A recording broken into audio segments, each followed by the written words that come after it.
बिस्मिल्लाहिर्रहमानिर्रहीम। अस्सलाम वालेकुम नाज़रीन, आप यूट्यूब चैनल देख रहे हैं। मैं इमरान खान हूँ। पिछले वीलॉग में मैंने आपको बताया कि किस तरह अक्टूबर 2021 में मैं पहले बता चुका हूँ कि 10 ऐसी चीज़ें हैं जिन पे एस्टेब्लिशमेंट और इमरान खान साहब का झगड़ा चल रहा था। और पहले बताने की वजह भी ये थी ताकि जब रिजीम चेंज ऑपरेशन हो जाए तो फिर ये सनद रह जाए। मैंने उस वीलॉग को भुगता भी था और मेरे ऊपर बहुत ज़्यादा प्रेशर भी डाला गया था कि इस वीलॉग को डिलीट कर दिया जाए, लेकिन वो मौजूद है और आप उसको आज भी सुन सकते हैं। मैंने आपको वो डाटा निकाल कर उसका सुनाया भी है।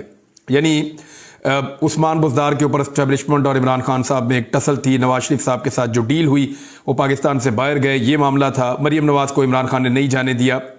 और इसराइल के मामले के ऊपर एस्टेब्लिशमेंट और इमरान खान साहब के अंदर दूरियां थी। कश्मीर और भारत के साथ जो मामला एस्टेब्लिशमेंट कुछ और चाह रही थी, इमरान खान साहब वो नहीं चाह रहे थे।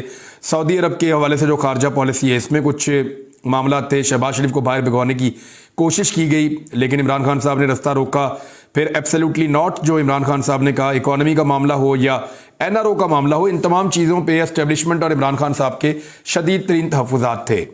इमरान खान साहब अगर ये बातें मान लेते एस्टेब्लिशमेंट की तो शायद वज़ीर आज़म पाकिस्तान रहते, लेकिन इमरान खान साहब ने कश्मीर का सौदा करने से इनकार कर दिया था। वो लोग जो कल तक इमरान खान साहब को कहते थे कि उन्होंने कश्मीर का सौदा कर दिया, या वो सहाफ़ी जो इन बातों को बहुत ज़्यादा रिपोर्ट करते थे, आज वो अपने मुंह से खुद बता रहे हैं कि सौदा एक्चुअली जनरल कमर जावेद बाजवा साहब ने किया था। और उनका ये मानना है कि जनरल कमर जावेद बाजवा उसके लिए रिस्पॉन्सिबल हैं। और जनरल कमर जावेद बाजवा साहब ने जो हमारे सामने बातें की थी उनका एक हिस्सा मैंने आपके सामने रखा है। कुछ चीज़ें मैं आपको और बताता हूँ। एक सवाल मैंने बाजवा साहब से पूछा था और मैंने उनसे ये पूछा था कि पाकिस्तान की ये पॉलिसी है कि पाकिस्तान अमेरिका को अड्डे नहीं देगा। तो अड्डे ना देने का मतलब ये है कि आप ज़मीन के ऊपर अमेरिका को एक्सेस नहीं देंगे, लेकिन वो आपका फ़िज़ाई रास्ता इख्तियार करता है, इस्तेमाल करता है। यानी आपकी जो एयर स्पेस है उसको अमेरिका इस्तेमाल करता है। क्या पाकिस्तान उसके लिए इजाज़त देता है, या अमेरिका अगर इसको इस्तेमाल करेगा तो पाकिस्तान का रद्द अमल क्या होगा? ये बड़ा सादा सा सवाल था मेरा। बतौर सहाफ़ी मैं जानना चाहता था कि क्योंकि उन दिनों खबरें आ रही थी कि अमेरिका पाकिस्तान की एयर स्पेस इस्तेमाल करेगा और पाकिस्तान उसमें कुछ नहीं कहेगा, और इस किस्म की मुख्तलिफ लोग खबरें दे रहे थे। अमेरिका से कुछ सोर्सेज इस तरह की चीज़ें रिपोर्ट कर रहे थे। तो मैंने चाहा कि मैं जनरल रिटायर बाजवा साहब से पूछूं कि वो क्या कहते हैं। उस वक्त वो आर्मी चीफ थे। तो जनरल बाजवा इसके ऊपर लड़ पड़े और बहुत गुस्से में आ गए, और उन्होंने ये बताना शुरू कर दिया कि अमेरिकन तैयारे कितनी बुलंदी पे उड़ते हैं। उन्होंने ये बताना शुरू कर दिया कि अमेरिकन ड्रोन्स जो हैं वो नाकाबिले तस्खीर हैं। और उन्होंने इस तरीके से इस चीज़ को बताया कि जैसे पाकिस्तान की हैसियत ही कोई नहीं है, यानी पाकिस्तान किसी चीज़ के अंदर कन्फ्रंट्रेशन में जा ही नहीं सकता। हमें ऐसा लगा, यानी मुझे बहुत अजीब लगा और बहुत बुरा लगा कि हमारे जर्नैल ने हमें डरी हुई बात बताई। कोई उम्मीद नहीं दिलाई कि अगर अमेरिका हमारी एयर स्पेस को इस्तेमाल करता है और हमारे ऊपर से गुजर जाता है या ज़बरदस्ती हमारी जगह इस्तेमाल करने की कोशिश करता है, तो हम बतौर कौम या बतौर फ़ौज उसको कैसे रोक सकते हैं, या हमारे पास क्या फार्मूला है, या हमारे पास क्या प्लानिंग है।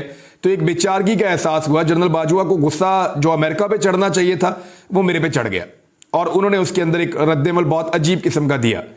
वो उस वक्त वहाँ पे जनरल फैज़ ने एक लुकमा दिया था, मुझे याद है, और उन्होंने उनके एक लुकमे के अंदर मुझे काफ़ी चीज़ें समझ आ गई थी। उन्होंने कहा था कि मामला ये है कि रोकने के लिए सिर्फ मारना ज़रूरी नहीं है, जब रोकना हो तो बहुत तरीके होते हैं। तो ये तो चलें बात कोई समझ आती है, लेकिन जनरल बाजवा ने बिल्कुल हारा हुआ स्टेटमेंट दिया था और खौफजदा स्टेटमेंट दिया था। मैं हैरान था कि जो मुल्क तालिबान से मार खा रहा है वो पशौरी चप्पल के अंदर मार रहे हैं उनको, और पुराने दूसरी जंग अजीम के हथियारों के साथ अमेरिका को शिकस्त दे रहे हैं। एक तरफ वो मुल्क वहाँ पर मार खा रहा है, और एक तरफ एक दुनिया की बड़ी फौजों में से एक फौज का मालिक आर्मी चीफ और एक एटॉमिक पावर मुल्क का मालिक आर्मी चीफ जो है वो इतनी डरी हुई और इतनी खौफजदा बात कर रहा है अमेरिका को लेकर। तो मुझे खासी जो है वो तशवीश भी थी, बहुत बेचैनी भी थी, और बाकी सहाफ़ियों का भी मिला जुला रद्द अमल था।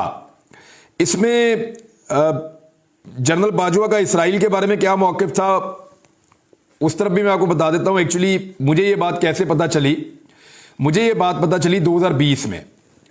और 2020 में एक सहाफ़ी हैं, सीनियर सहाफ़ी हैं और मेरे दोस्त हैं, वो गए और जनरल बाजवा से 1-on-1 मुलाकात करके आए अकेले। उन्होंने बाजवा साहब से अकेले मुलाकात की और वापस आकर वो परेशान हो गए और उन्होंने मुझे रात गए फ़ोन किया। उन्होंने मुझे कहा कि हुआ